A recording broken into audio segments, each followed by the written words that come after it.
Hey guys, thanks for tuning in to another video on ForgottenWeapons.com. I'm Ian McCollum and I'm here today at the monthly two-gun match, which is back to hardcore two-gun this month. We have some proper physical challenges. This looks like ye old classic two-gun and I'm really excited by it. And I didn't know that coming into this match, and I'm actually using the guns that I'm planning to take to Lynx Brutality this year. I figured I'd give them a run through, make sure everything was running well before I ship them off to Polaris Logistics to be sent over to Slovenia. So I have a Romanian generic AKM 1976 original manufacturer, and then built by me on a Nodak Spud receiver. So this is my finest mediocre riveting work. On top of that, I have put a PKA export model of the Russian red dot. I like the fact that it's nice and low over the bore and it is centered, but man, it's kind of like looking through a soda straw, and I have to crank the brightness basically up to 8 to be able to see it well, even out here today where it's a little cloudy. For pistols, because Lynx is going to be in Slovenia, I figured we'll take the Slovenian pistol, the Arex Delta. And I'm glad I brought a good pistol today because we've got lots of really challenging pistol shooting. So, without further ado, let's see if I can complete the two-gun with a generic grungy AK. We're going to start this match off with a classic brutality sort of stage. This uses both rifle and pistol. There is one relatively small rifle target there and one pistol target. And in this case, we're using a 30-pound kettlebell, which is not particularly heavy, although weirdly it gets heavier by the end of the stage. You get one shot from each position to make a hit on the target, and then you have to drop the kettlebell over that central hurdle, move to the other position. So this is back and forth between rifle and pistol. And the challenge here is, of course, first off, that you're going to get a bit more winded as the stage goes on. This runs all the way to par time, which is 120 seconds today. And then the shooting challenge of it is you want to go as quickly as possible, but you have to get every hit, because anytime you miss, you've wasted the effort and the opportunity, because you don't get to take follow-up shots. So it's one opportunity for a hit. And if anything here, I erred on the side of going a little bit too slowly because I wanted to make sure that I got every single hit. So there were some people who finished this with, well, I should also say, the final score, everyone has the same time. You get a 10-second or a 5-second bonus for every hit that you make. So essentially, this is a contest of how many hits can you make in the 120 seconds.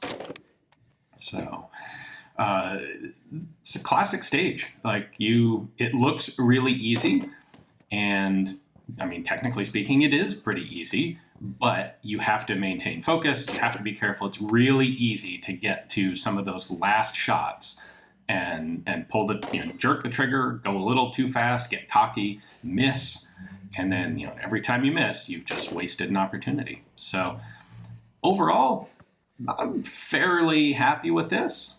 I wish I'd gone a little bit faster, but... Whew. How many was that? 15?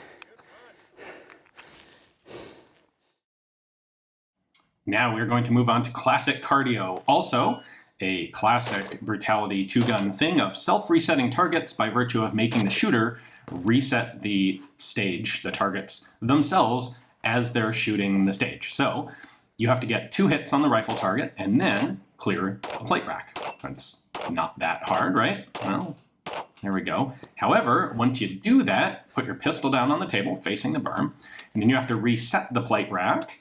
Then you have to go over to the rifle target. You'll notice there's 1 target and 3 stands. Well, you move the rifle target to the next stand and then run back to your rifle. And you repeat this cycle 3 times. Par time for this, par time for all the stages today, in fact, is 120 seconds, and that is a fairly difficult cycle to do. Spoiler here, we only had, I believe, 3 people in the match who actually completed this stage within the time limit.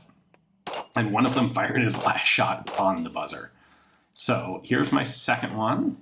I've gone and preemptively unloaded my pistol magazine because I know I don't have enough rounds in there to complete the stage, having made a couple of misses. So I'll have to reload at some point. So I pulled the mag at that first position, move the rifle target over. You'll notice one of the plates on the plate rack fell down after I reset it. You have to be careful not to let that happen.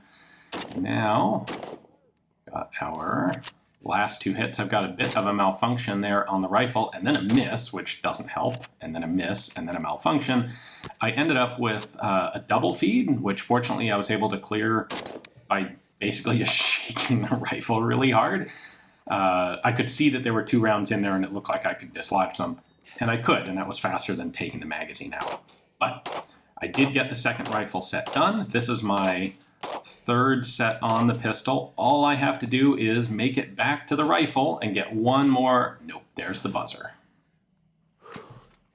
Damn it. That was close.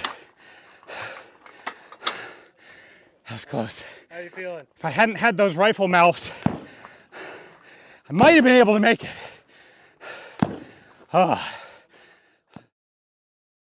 For stage 3 here, we're going to take advantage of the range's 200-yard bay that they have covered with gravel. I'm not sure exactly what they were hoping to do with this, but it turned out like that gravel always becomes loose and really obnoxious even just to walk on. So we are going to bring a wheeled pushcart out onto it. First step, 2 hits on each of the targets. This is challenging for me with that red dot and rifle. The dot's about the size of the targets at that range. Fortunately, after each set of hits, you get to move closer to the targets. However, you have to push the cart down with you. So rifle goes on the cart, push it, which is more difficult than one might normally expect from a nice wheeled cart because you're pushing it through loose gravel. So we'll move on to the second position here. The shooting's getting a bit easier, but I'm still having a little bit of trouble here with it. There we go. Completed the second set of shots. Next time we do this stage, we'll probably have a little bit more stable, more secure box in the cart for the rifle. But this didn't actually seem to be a problem for anyone. You just had to keep an eye on the rifle, make sure it didn't bounce out. Ran out of ammunition here. By the way, if your rifle did bounce out, if you let that happen, that was a DQ. So don't let that happen.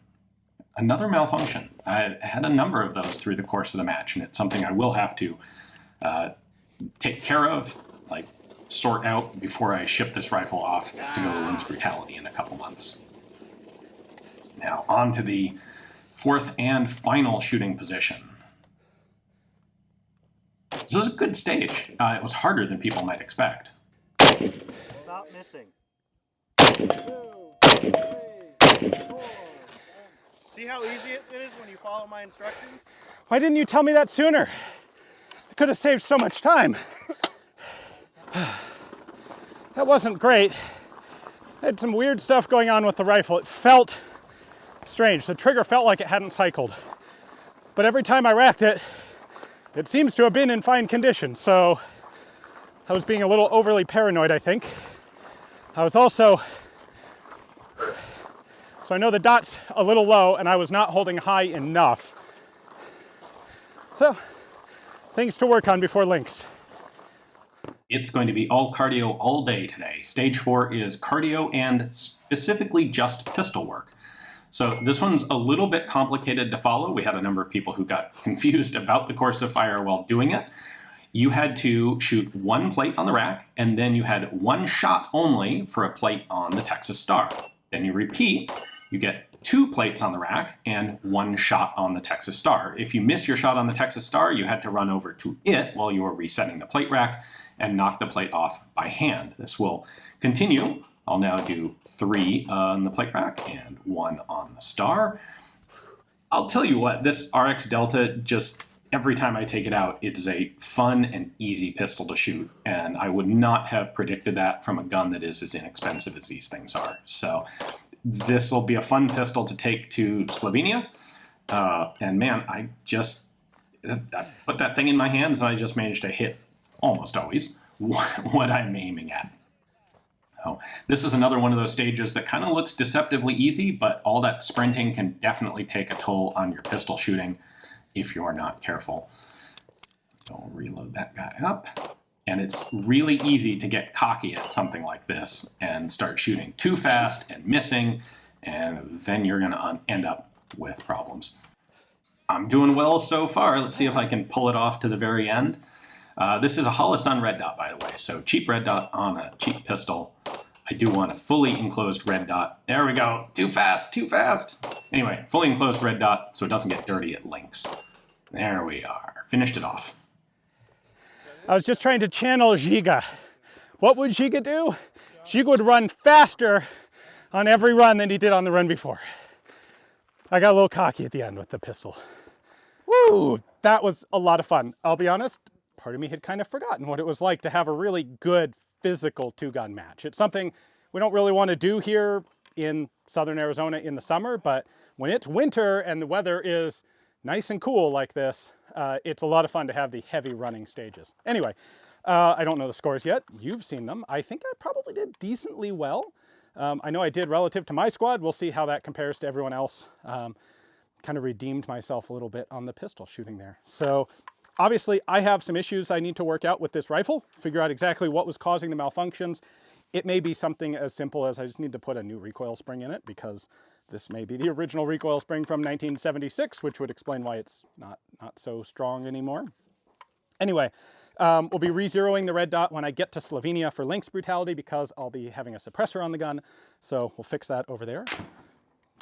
Arex Delta, if there's any one takeaway I have every time I bring out the Arex Delta, it's that that gun is way better than a gun ought to be for that kind of price point. They are stupidly inexpensive, and for me at least, they handle great and I shoot them extremely well. So if you're looking for a budget polymer framed pistol, definitely at least consider the Arex Delta.